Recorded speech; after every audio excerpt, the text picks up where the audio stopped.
Waouh, je sais pas si vous êtes comme moi, mais j'ai l'impression que l'année 2024, elle est passée comme ça. Et ça a été encore une année riche, pleine de choses, des choses qui se sont bien passées, des énormes torgnoles et des énormes coups de pied au cul que je me suis pris encore cette année. Et dans cette vidéo, je vais vous partager donc le bilan de cette année 2024, ce qui s'est passé de bien, ce qui s'est passé de pas bien du tout, les leçons que j'en ai tirées pour pouvoir en sortir grandi et aussi toutes les erreurs que j'ai faites, parce que j'en ai encore fait un certain nombre malheureusement, pour que éventuellement vous fassiez pas les mêmes et que on en sorte tous grandis. On est parti. Alors déjà, l'année 2024, c'est l'année où j'ai eu 40 ans, puisque je suis né en 84. Donc ça a été un petit peu un sujet auquel je me suis préparé depuis mes 14 ans, parce que les gens me demandaient si j'avais eu la crise de la quarantaine, mais en fait je leur explique que moi je suis vieux dans ma tête et que j'ai un peu la crise de la quarantaine depuis que j'ai 14 ans. Donc non, en réalité, je me suis préparé à ce truc depuis que j'ai 38-39 ans. Je me suis dit, oh là là, il y a un cap, c'est terrible, blablabla. Et donc, plutôt que de me dire « Ah, je suis vieux et c'est terrible », je me suis dit « en fait, qu'est-ce qui se passe dans ma vie de bien, qu'est-ce qui se passe dans ma vie de moins bien, qu'est-ce que j'ai envie de changer, qu'est-ce que j'ai envie de garder ?» Et pour les plus anciens d'entre vous qui ont des références années 80-90, moi j'avais un petit peu l'impression que c'était prendre la cassette audio, la passer à la face B, hop, et remettre dans le magnétophone. Et je me suis dit, en fait, sur la face B, j'ai pas la face B de ma vie, j'ai pas envie de me retrouver avec les mêmes problématiques que sur la face A. Donc il y avait certains sujets que j'ai voulu absolument mettre au travail. Et notamment le sujet numéro 1 que j'avais identifié comme problématique, que je voulais absolument aller creuser, aller travailler et dont je voulais me débarrasser, c'était mon rapport au matériel et mon rapport à l'argent. Parce que je ne sais pas si vous en avez déjà entendu parler sur une autre vidéo, sur d'autres vidéos que j'ai faites, mais j'avais un rapport à l'argent qui était un rapport un petit peu de manque et un rapport d'insécurité. C'est-à-dire que j'avais vraiment une démarche d'écureuil en me disant il faut accumuler, il faut consolider, il faut toujours investir, toujours plus, toujours plus, toujours plus. Et je m'étais fixé des objectifs financiers en me disant quand j'aurai atteint ces objectifs financiers-là, ça ira mieux. Et ce qui s'est passé, c'est que j'ai atteint les objectifs que je m'étais fixés. Et puis ça allait pas mieux. C'est-à-dire que j'ai été content pendant un moment, je me suis dit ah chouette, j'ai atteint mon objectif, ça a duré 3 jours.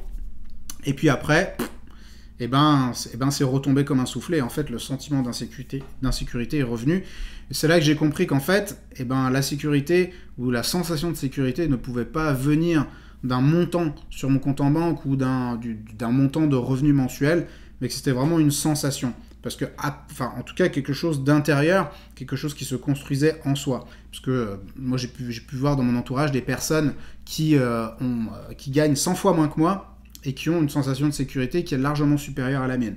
Et je suis allé me renseigner, j'ai vu qu'il y a aussi des milliardaires qui vivent dans cette sensation d'insécurité. Je me suis dit, ok, là, c'est la merde. En gros, si je rajoute un 0 sur mon compte en banque, ça va pas améliorer ma situation. Donc, je suis allé mettre ce sujet-là au travail avec des lectures, des séminaires, des trucs, etc. Je ne l'ai pas solutionné, mais ça commence à aller mieux. Et un des gros trucs que je voulais absolument faire pour ces 40 ans, c'est de faire une énorme fiesta. Et ça, en fait, l'inspiration, je l'ai sorti d'un bouquin que je vous recommande très chaleureusement, qui s'appelle Die With Zero. Je vais vous le montrer. Hop, c'est ce bouquin-là. J'en ai pas mal parlé sur mon LinkedIn aussi. J'ai un compte LinkedIn, on vous mettra le lien en dessous de la vidéo, dans lequel je partage pas mal de réflexions, etc. Donc n'hésitez pas à aller vous abonner. Ce livre-là, il a vraiment changé ma perspective sur l'argent, donc je vous le recommande vraiment très, très, très chaleureusement. Et je me suis dit, ok, j'ai vraiment envie, avec l'argent que j'ai gagné, etc., de me constituer des souvenirs et des souvenirs qui soient intéressants. Et quand j'ai fait mes 40 ans, je me suis dit, ce dont j'ai vraiment envie, c'est de rassembler tous les gens que j'apprécie, tous les gens que j'aime, et faire une putain de fiesta. Donc j'ai loué un domaine en Bourgogne, un domaine viticole, et j'ai organisé un week-end, genre invité tous les potes, la famille, machin, les trucs, et c'était vraiment très cool, et c'était vraiment, c'était intense, et c'était trop bien. Et franchement, c'est une des meilleures dépenses que j'ai faites de ma vie, et ce qui confirme une des théories écrites dans le bouquin, c'est qu'au final, acheter des objets, ça sert pas à grand chose, le plaisir, il est très éphémère, il est très fugace. Par contre, les souvenirs, c'est vraiment quelque chose dans lequel il est intéressant d'investir. Tout le monde a été ravi de cet événement, c'était trop bien. Et moi, je vous recommande très chaleureusement, à la mesure de vos moyens, bien sûr, chacun fait avec les moyens qu'il a, mais d'investir le plus possible dans des choses qui vont vous rester, dans les souvenirs qui vont vous rester. Alors, pour préparer cette vidéo, j'ai aussi pris, vous savez, mes objectifs 2024, parce que chaque année, je prépare les objectifs 2024. D'ailleurs, j'ai fait un live début 2024 et je vais en faire un 2025. N'hésitez pas à vous abonner, on mettra une notif pour vous annoncer quand le live sortira. On en parlera aussi sur mon compte Insta, etc. Donc n'hésitez pas à bien vous tenir au courant. Mais en tout cas, je m'étais fait une liste avec les objectifs que j'avais priorisés. Ce qui me permet à la fin de l'année de me dire, bon, ok, qu'est-ce qui a réussi, qu'est-ce qui a raté? Et bien entendu, on s'en met toujours trop. Hein, si vous êtes, vous derrière votre écran, vous êtes aussi des personnes ambitieuses, j'imagine que ce soit sur le plan perso, pro, etc., vous vous êtes mis des objectifs qui étaient un petit peu hauts. Et donc, moi, je me suis dit, bon, où est-ce que j'ai réussi? Où est-ce que j'ai échoué? Donc, sur ce sujet 40 ans, le sujet un petit peu rapport à l'argent, c'est pas mal. J'estime avoir avancé, sinon avoir réussi.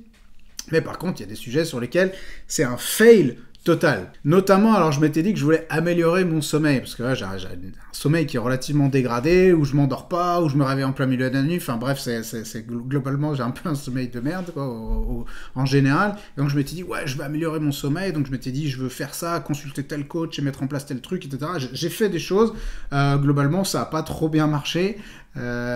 Donc j'estime que c'est plutôt un petit peu un fail. Je m'étais dit aussi que je voulais faire une liste de toutes les choses qui me font peur, que j'ai peur de faire. Je me suis dit, je veux dépasser ma peur et je veux aller les faire. En gros, j'ai pas trop pris la peine de faire la liste. Je pense que j'avais déjà peur de faire la liste en elle-même, parce que je sais qu'elle devait inclure un saut à l'élastique ou ce genre de conneries dont j'ai absolument horreur.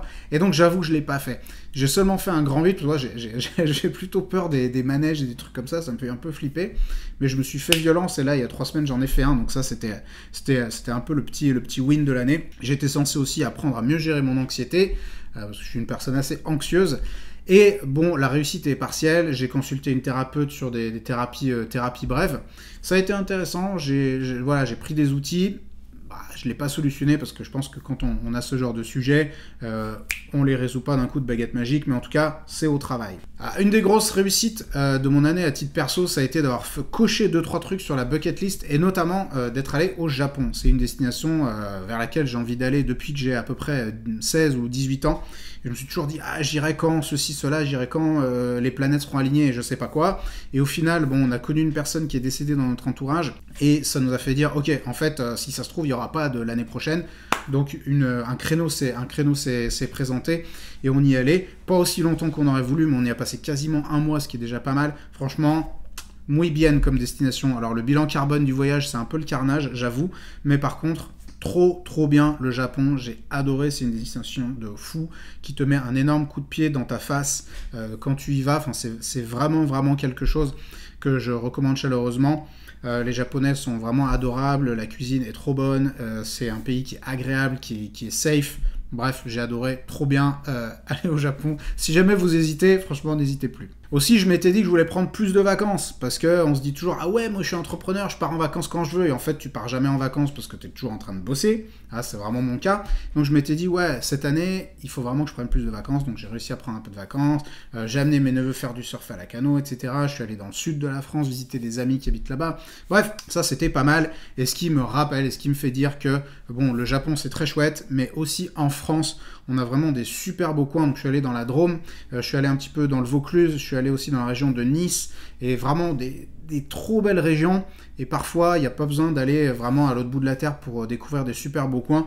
Donc n'hésitez pas aussi, parfois même à 100 bornes de chez soi, on a des super beaux coins. Je suis allé dans le Jura aussi là à l'automne, c'était très très chouette. Donc n'hésitez pas aussi à visiter la France, parce que c'est pas pour rien que on est la destination numéro 1 en nombre de visiteurs dans le monde, c'est parce qu'on a un pays qui est trop chouette, donc il ne faut pas hésiter à le parcourir. Alors je suis aussi parti, alors c'était en tout début 2024, c'est tellement loin que je me rappelle à peine.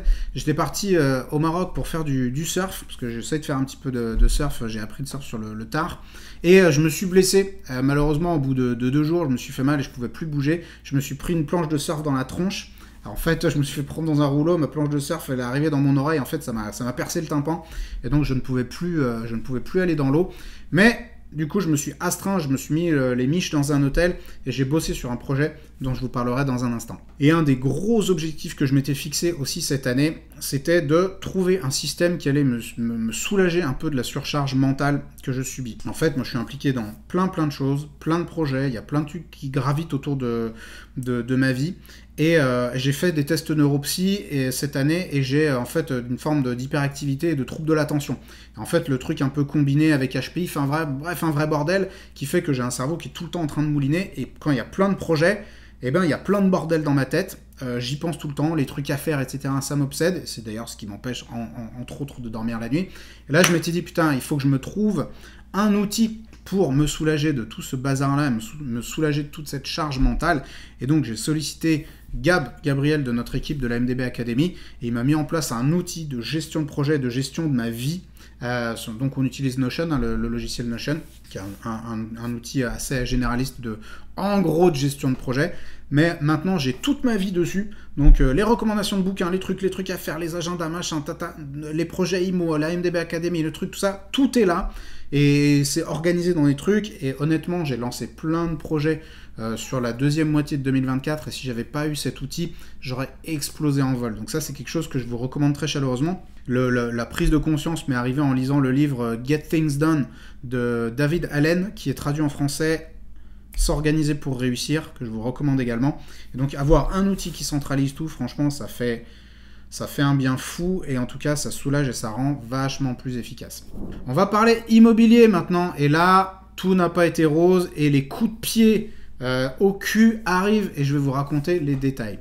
Alors déjà, comme vous savez, enfin vous savez ou pas, on s'en fout, moi j'avais acheté une maison de campagne en 2022, juste avant de partir en voyage, que j'avais faite entièrement rénovée, qui était à peu près à 1 heure de Lyon, en me disant, ben chouette, en fait j'irai y passer des week-ends, j'irai y passer du temps, etc. Et comme ça je pourrais me ressourcer un petit peu dans la campagne, et au calme, parce que moi j'habite dans Lyon, donc c'est une ville où il y a quand même de l'agitation. On a fait une belle réno, c'était très chouette, et malheureusement, bah, j'y allais quasiment jamais. J'y allais très peu, pour diverses raisons, et donc je me suis dit, bon bah là ça sert à rien d'avoir une maison vide, parce qu'en plus une maison qui n'est pas habitée, qui n'est pas chauffée régulièrement, etc., forcément elle se dégrade, et donc bah, c'était très dommage d'avoir une maison toute rénovée qui se dégradait. Donc je l'ai mis en vente, et là il y a quelques semaines j'ai signé la promesse de vente, donc je perds un peu d'argent sur ce projet, mais ça de base je savais que ça n'allait pas être un projet rentable, c'était censé être un projet plaisir, et donc bah, je perds un petit peu d'argent sur ce projet, mais surtout beaucoup d'énergie et de temps que j'avais investi, qui sont des ressources dont je dispose pas à l'infini.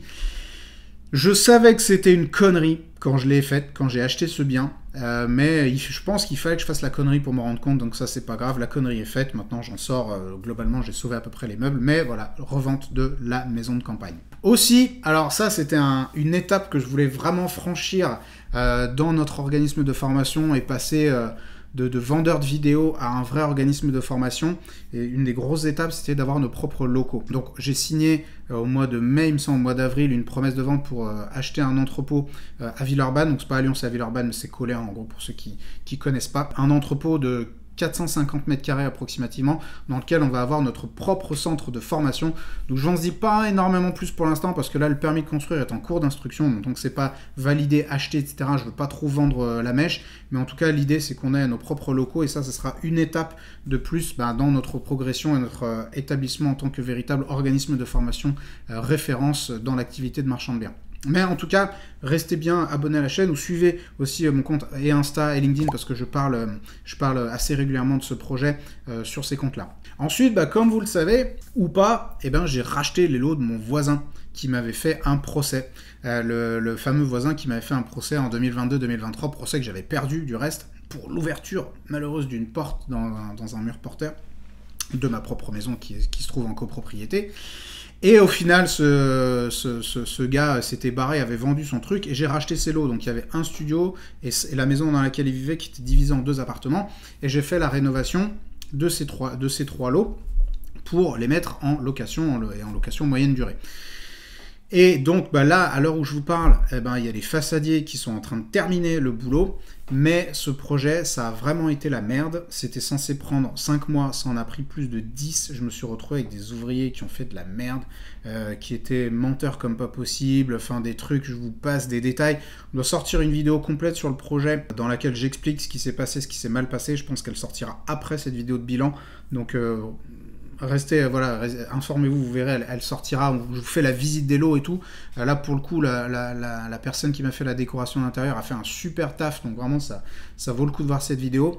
Mais ce projet, ça a vraiment été laborieux, ça a vraiment été un carnage, j'ai perdu 5-6 mois, ça a été l'enfer. Mais, ça n'est pas tout. But wait, there is more. Parce que la société, l'entreprise qui m'a fait ces travaux-là, je l'ai aussi mandaté pour faire la rénovation et l'extension de ma résidence principale.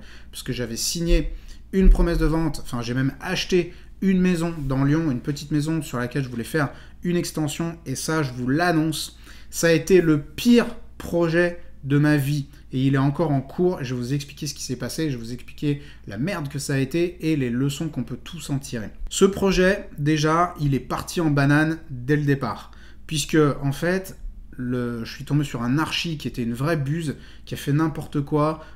J'ai mis 9 mois à obtenir le permis de construire, donc ça je peux pas lui imputer de manière exclusive parce qu'on est dans Lyon et obtenir un PC dans Lyon c'est devenu vraiment la misère. Mais en tout cas déjà ça s'est mal passé dès le départ avec cet archi. Mais bon, moi je me suis dit, allez on continue, etc. On veut vraiment le projet, et des fois il faut un peu se battre. Ensuite, la recherche du financement, elle est arrivée dans un contexte qui était vraiment très problématique en 2023, où les banques ont fermé les robinets. En plus, moi j'ai un dossier qui est hyper complexe, avec des sociétés dans tous les sens, des investissements, des trucs, et la plupart des banquiers, ils veulent pas faire ce genre de dossier. Donc j'ai un petit peu galéré à avoir le financement, ça a pris un moment. J'ai fini par l'avoir, mais quand même, c'est sorti dans la douleur. Entre-temps, les prix, les taux d'intérêt, ils avaient énormément augmenté. Je me suis retrouvé à les renégocier un petit peu le tarot avec la vendeuse, qui a été très inconfortable. J'aime pas faire ça, et donc bon, ça a été vraiment galère.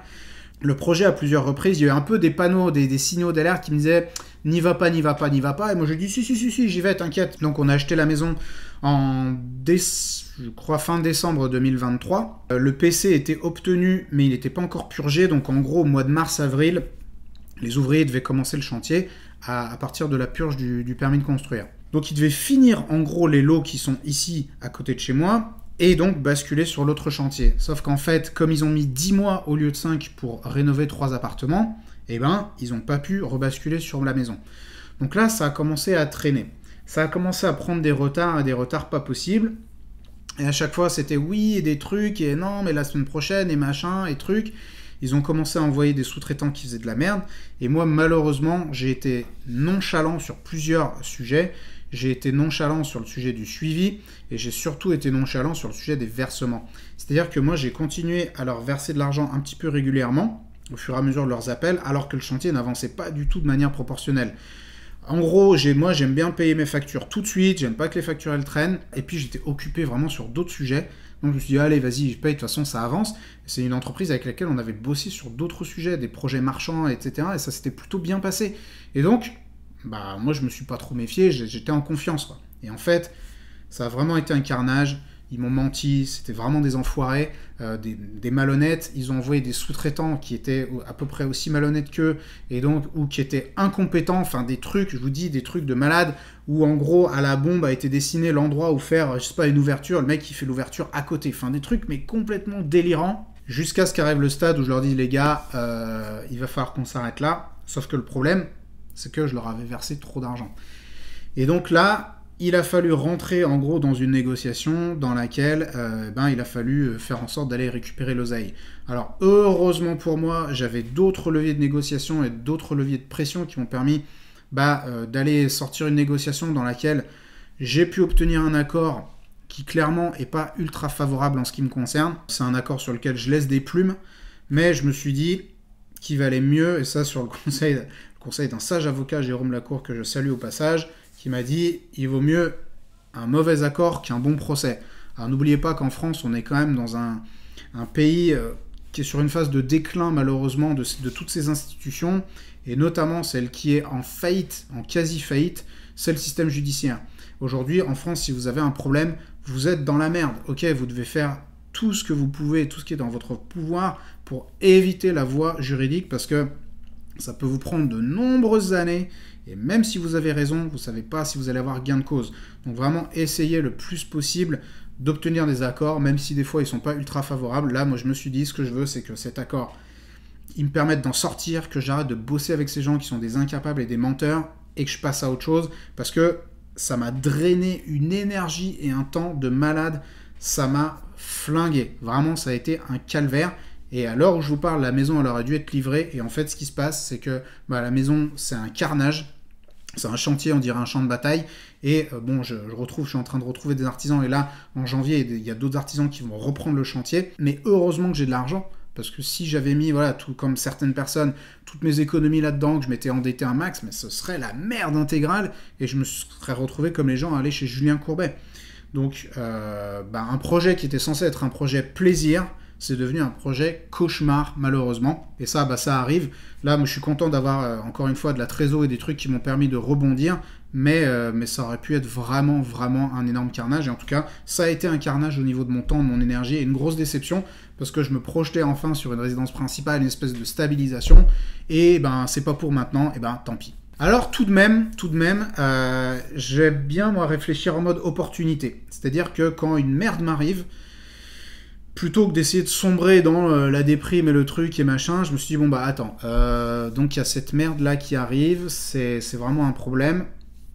Comment est-ce que ça peut être une opportunité? Qu'est-ce que ça peut renfermer peut-être comme potentiel? Donc là, je me suis dit que j'avais toujours eu une envie d'aller vivre en ville ou dans le Vieux-Lyon. En tout cas, pour ceux qui ne connaissent pas le Vieux-Lyon, c'est très chouette, venez visiter. Après, je me suis dit, quand même, le Vieux-Lyon, si t'as une bagnole, t'es foutu. Et moi, j'ai quand même besoin de ma voiture, notamment pour sortir de Lyon, aller visiter des biens, des trucs comme ça. Et donc je me suis dit, c'est une opportunité d'aller vivre en ville et d'acheter un bien qui a un super cachet, etc. Donc on s'est mis à rechercher des biens qui répondaient à ces critères et on a trouvé un super joli appartement, je vous en reparlerai, qui est dans le centre de Lyon, avec vue sur la Saône, enfin très cool. J'ai pas encore signé le compromis à l'heure où je vous parle, mais l'offre a été contresignée, donc c'est en cours chez les notaires, donc je vous en dis pas plus, mais je vous en parlerai certainement en 2025. Je sélectionnerai mieux mes artisans pour que ça se passe un petit peu mieux. Mais en tout cas, le truc que je veux vous partager, c'est que quand vous avez une énorme merde qui vous arrive, et vous allez en avoir, enfin je veux dire, à moins que vous viviez en ermite dans une grotte sous une couverture comme ça, et encore, vous allez avoir des problèmes, les choses vont pas se passer comme vous l'entendiez, vous allez avoir des déceptions, on va vous mentir, vous allez, être baisé dans telle ou telle situation. Toujours essayer de vous dire, ok, cette merde m'est arrivée et je peux peut-être pas y changer grand chose. Est-ce que ça renferme une opportunité? Qu'est-ce que je peux en tirer? Qu'est-ce que je peux faire si je fais le deuil de cette situation, je fais le deuil de ce projet? Est-ce qu'il y a autre chose qui m'attend? Voilà, une porte se ferme, c'est peut-être une autre porte qui s'ouvre. Essayez toujours de réfléchir en mode opportunité. En tout cas, moi, ça m'a aidé, ça m'a énormément aidé à rebondir et à me sortir du fond du trou, parce que clairement, ça m'a mis un énorme coup au moral, cette histoire. Ensuite, sur la partie marchand, là aussi, il y a eu énormément de mouvements, parce que, alors, on a réussi à se débarrasser globalement des nanars, un petit peu des vieux dossiers qu'on traînait depuis un moment et qu'on n'arrivait pas à vendre à cause du retournement de marché. Donc ça, c'est soldé. Mais le gros événement, l'événement majeur de cette année en ce qui me concerne, c'est que en fait, je vais arrêter de bosser avec mon frère. Donc si vous ne le saviez pas, mon frère et moi étions associés et on avait lancé la première opération ensemble en 2013 et créé notre société ensemble en 2015. Donc on était associés sur ce projet et cette année, on s'est dissociés. Alors c'est à mon initiative, je ne vais pas forcément vous partager des trucs qui sont assez perso et qui nous regardent nous, mais bon, déjà, j'estime que avoir réussi à bosser pendant 10 ans avec son frère sans s'être embrouillé et pas avoir eu de problème et pas s'être tapé sur la gueule et pas avoir de sujet d'argent ou de ce genre de choses, c'est déjà une prouesse qui est pas trop mal. Mais je me suis rendu compte que on n'était plus forcément aligné sur certaines visions, sur certains projets, sur la manière de voir les choses. Et moi, souvent, j'ai l'impression de vouloir aller un peu tirer le truc dans mon sens, vouloir un peu faire les choses à ma façon, ce qui fait partie de mes travers. Je veux toujours que les choses soient faites à ma façon. Et quand on a des associés, c'est pas toujours possible. Et je me suis rendu compte au bout d'un moment que c'était plus forcément très, très vertueux, que ce soit pour lui ou pour moi. Et donc j'ai pris cette décision de sortir de l'association. Alors clairement, ça a été une décision difficile à prendre parce que il y a eu plein de sujets. C'est pas juste du business en fait. Quand on travaille en famille ou avec des amis, il y a des sujets en ce qui me concerne, notamment de loyauté ou ce genre de choses qui sont venus se poser, de me dire mais si je sors de l'association, est-ce que c'est pas une trahison, un manque de loyauté, etc. Mais au final, je me suis dit mais c'est largement, mais sur les conseils aussi, j'ai pris conseil auprès de plusieurs personnes, c'est encore pire, c'est encore plus déloyal de rester dans une association dans laquelle on n'est pas investi à 100%. Et donc malgré toute la difficulté que ça implique, j'ai dû prendre cette décision parce que je pense qu'à un moment donné, il faut savoir aussi être aligné avec ses propres valeurs et avec ce qu'on estime être bon pour soi et pour les autres. Et en tout cas, moi, comme je vous disais à l'instant, sur mon projet de RP, quand une porte se ferme, c'est d'autres portes qui s'ouvrent. J'étais persuadé, je ne savais pas encore au moment où je l'ai fait, que ça allait générer des opportunités, que ce soit pour lui ou pour moi, parce que c'est forcément un truc qui se régénère un petit peu. Forcément, je sais pas, vous taillez une plante, et elle va repousser un petit peu mieux. Et j'ai pu constater effectivement que, en ce qui nous concerne, ça a amené un vent un petit peu de renouveau dans les énergies respectives, et c'est pas mal. Alors, j'ai dû créer ma propre société de marchand de biens, parce que moi, j'en avais pas, en fait. Enfin, j'étais associé minoritaire dans cette société-là, j'avais 40% dans cette boîte de marchand. Donc, là, je me retrouve sans véhicule pour faire mes propres opérations. Et donc, j'ai créé ma société de marchand de biens à l'automne 2024. Donc, me voilà jeune marchand de biens avec ma propre société dans laquelle maintenant, j'ai pas d'associé pour le coup.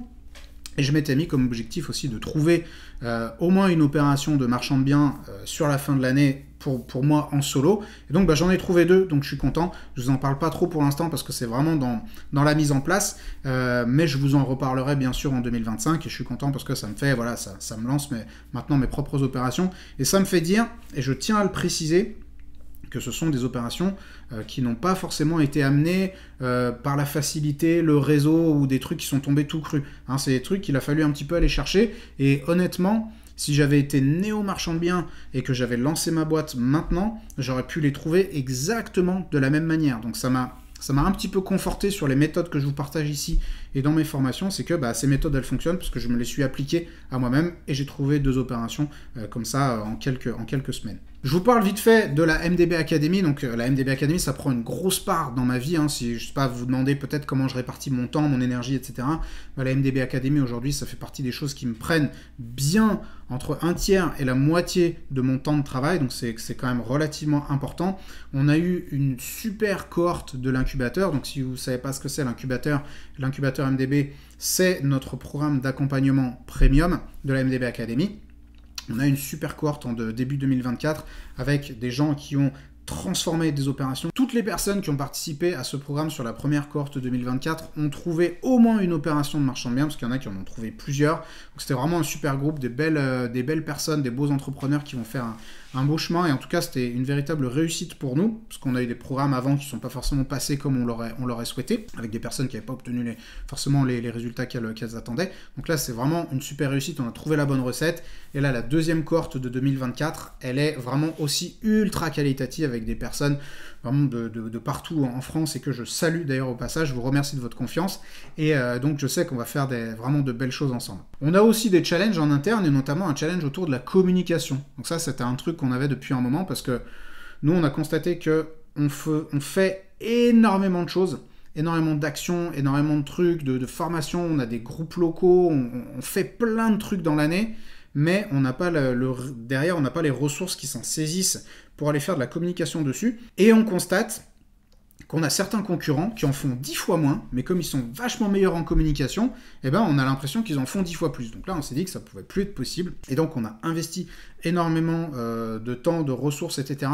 pour structurer la partie communication. Et on a maintenant recruté 2 personnes qui sont vraiment super, que je salue au passage. Roman, notre community manager, et Laura, la responsable de communication. Et qui font vraiment, donc là elles sont sur leur début, mais déjà un super boulot. Donc vous allez nous voir partout, normalement, si elles font bien leur job, et je constate qu'elles le font bien, vous allez nous voir partout, tout le temps, etc. Sur tous les réseaux, vous allez voir plein de choses, et on est aussi ouvert aux suggestions, donc bien sûr, si vous avez des idées pour nous, des trucs, n'hésitez pas, on se fera un plaisir de les mettre en place. On a aussi dépassé les 36 000 abonnés sur YouTube, donc moi je voulais qu'on dépasse les 30 000, et là à l'heure où je fais cette vidéo, on a dépassé les 36 000, donc un grand merci à vous pour votre soutien et votre confiance, c'est top. On essaye vraiment de faire des vidéos de qualité, et vous, l'audience, nous le rendez bien, et on vous remercie. Et donc s'il y a encore une fois des sujets dont vous aimeriez que je parle sur cette chaîne, n'hésitez pas à me le dire, et j'essaierai de les traiter. On a aussi eu le renouvellement de la certification Calliope, donc ça on est très content parce que c'est de plus en plus compliqué. Calliope, c'est un gage de sérieux et de qualité de nos formations, donc je remercie Romain et Chloé de notre équipe qui se sont coltinés le dossier et le renouvellement de Calliope. Et le gros sujet de l'année, je vous en avais parlé au tout début de la vidéo, quand je vous disais que je m'étais cassé la gueule, éclaté l'oreille au Maroc, je me suis mis dans un hôtel, j'ai bossé sur un projet. Le projet de l'année, c'est le livre Devenir marchand de biens, que j'ai écrit sur la fin 2023 et le début 2024, et qui sera publié chez Vuibert le 30 janvier. C'est un livre dans lequel c'est un livre dans lequel il y a énormément de valeur et qui vous donne toutes les bases pour lancer votre activité de marchand de biens. Donc j'ai vraiment pas fait de la rétention d'informations pour vous fourguer des programmes de formation dans la foulée. Vraiment, il est ultra complet. Et là, j'ai un service à vous demander. Là, actuellement, il est en précommande à la Fnac. Il est en précommande à la Fnac et sur Amazon.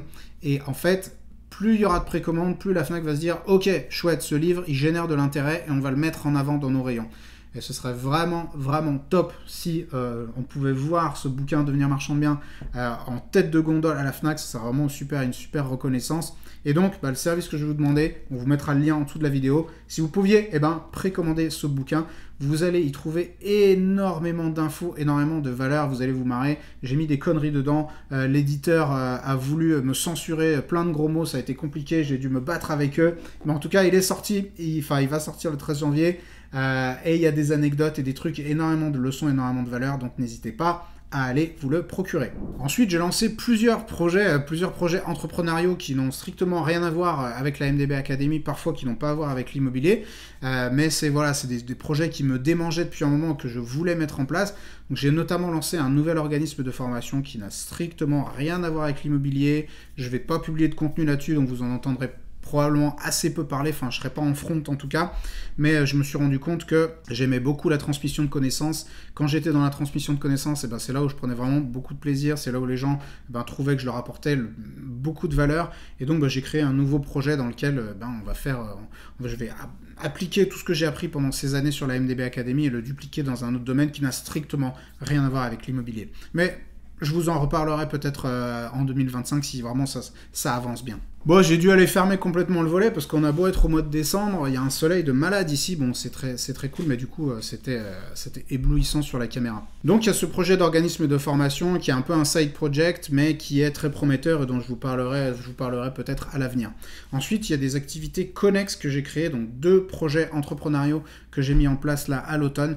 Le premier projet s'appelle Nemera, et Nemera, c'est une solution de courtage à destination des marchands de biens. Depuis que je fais cette activité à la MDB Academy, et même en tant que marchand de biens, j'ai eu affaire à beaucoup de courtiers, et franchement, j'ai toujours été déçu. Mes élèves me demandent souvent, est-ce que tu as un courtier à nous recommander, etc., quelqu'un qui puisse nous mettre en relation, et ça a toujours été décevant. Et même moi, en qualité de marchand de biens, quand j'ai eu affaire à des courtiers, la moitié du temps, c'était des chèvres, c'était des mecs qui n'étaient pas sérieux, ou alors qui savaient juste pas faire des opérations de marchand de biens, ou qui me renvoyaient vers des plateformes de crowdfunding, mais merci, j'ai pas besoin d'eux pour ça. Et donc, identification d'un problème, je me suis dit là, ça va pas. Mais moi, je suis pas très fort en réseau, je suis pas très bon pour aller serrer des paluches et discuter avec des banquiers. Et donc, je ne pouvais pas faire ça seul. Et donc, je me suis associé avec une personne qui s'appelle Mélanie et qui est courtière, qui fait cette activité de courtage depuis près de 10 ans, mais strictement auprès des professionnels. Et on a créé cette solution qui s'appelle Nemera. On vous mettra le lien en description de la vidéo. On fait du courtage, mais uniquement pour des opérations de marchand de biens. Alors, on est sérieux, structuré, etc. Mais je préfère vous le dire tout de suite. Malheureusement, on ne fait pas de miracle, donc il faut quand même que les opérations respectent les critères de base de rentabilité, etc. Parce que sinon, on ne pourra pas non plus faire de miracle. Mais par contre, ce qu'on vous promet, c'est que si vous nous amenez un dossier, nous, on fera tout ce qui est en notre pouvoir pour vous trouver des portes de sortie et on se battra comme des diables pour vous trouver des solutions. Et le deuxième projet entrepreneurial, donc au-delà de la partie marchand de biens que j'ai lancé pour moi-même, c'est un projet dans lequel on va faire de l'accompagnement sur la partie financement. Donc là, on est vraiment sur autre chose, c'est pas le courtage, mais là, on va vous accompagner sur la partie financement. C'est-à-dire que vous avez une OP de marchand de biens, elle tourne, etc., mais pour des raisons X ou Y, vous pouvez pas vous la faire financer. Vous n'êtes pas bankable, vous n'avez pas la trésor qui va bien, les banques veulent pas vous suivre parce que vous n'avez pas assez d'antériorité, etc. Donc, ce qu'on va faire, nous, c'est qu'on va vous suivre, ok? Donc d'abord, on va étudier le dossier, bien sûr. On ne prendra que les dossiers qui tiennent la route. On étudie le dossier. Et ensuite, on vous accompagne. Après, selon les modalités, ça dépendra de est-ce qu'il y a des fonds propres, pas de fonds propres, etc. Est-ce qu'on amène tout l'argent, pas tout l'argent. Il y a plein de configurations possibles. En tout cas, si vous avez des dossiers et qui sont bons et qui tiennent la route, vraiment, il faut qu'ils tiennent la route, vous pouvez nous les envoyer. Bien sûr, les membres de l'incubateur MDB et les membres de nos formations seront absolument prioritaires sur ces solutions-là, parce que pour l'instant, nous ne disposons pas de dizaines de millions d'euros pour financer toutes les opérations. Ça viendra, certainement, mais pour l'instant, on va vraiment trier sur le volet les opérations. Donc, les membres de l'incubateur seront prioritaires, les membres de nos formations seront prioritaires. Envoyez vos dossiers et on se fera un plaisir de les étudier. En tout cas, on vous fera un retour. Donc, vous pouvez dans un premier temps nous envoyer, si vous avez des dossiers, des trucs comme ça, dans un premier temps, envoyez-les à l'adresse contact@mdb-academy.fr et ensuite, on vous aiguillera sur le formulaire pour nous donner les renseignements autour de votre opération. Donc vraiment, cette année, ça a été une année chargée. Ça a été une année qui n'a pas forcément été ultra facile à certains égards, mais en tout cas, ça a été une année riche en enseignement, riche en développement entrepreneurial. Enfin, vraiment une année, au final, plutôt une bonne année en ce qui me concerne et dans laquelle j'ai pris aussi énormément de leçons. J'espère que pour vous, cette année a été bénéfique, que vous avez réussi à grandir, que ce soit sur un plan perso ou sur un plan entrepreneurial. Je vous souhaite en tout cas de très joyeuses fêtes. Si cette vidéo sort avant Noël, joyeux Noël. Sinon, de très bonnes fêtes de fin d'année. Et on se retrouve en début 2025 pour de nouvelles aventures entrepreneuriales et des marges crapuleuses. J'espère que cette vidéo vous a plu. Si c'est le cas, payez votre like et je vous dis à l'année prochaine.